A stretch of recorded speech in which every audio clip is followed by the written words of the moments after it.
Baru menjabat seminggu, sejumlah program langsung diterapkan oleh Pangdam 14 Hasanuddin, Majen TNI Sumengeruka, dan salah satunya adalah sepak bola. Program kebugaran jasmani ini dinilai penting bagi para personil TNI karena dapat melatih tubuh dan memperlancar metabolisme. Selain itu, Pangdam 14 Hasanuddin juga membiasakan anggota TNI untuk bergaya hidup sehat dan olahraga secara teratur hingga dapat terhindar dari berbagai jenis penyakit.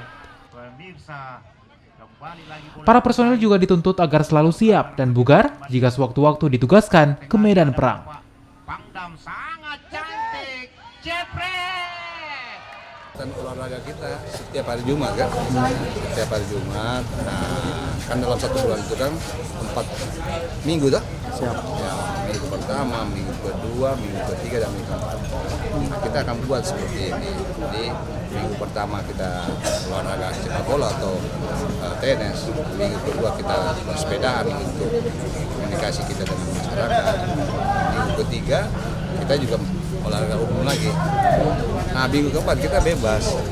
Ini adalah bahagian dari program Angkatan Darat bahwa setiap bulan kita harus menjaga kebugaran.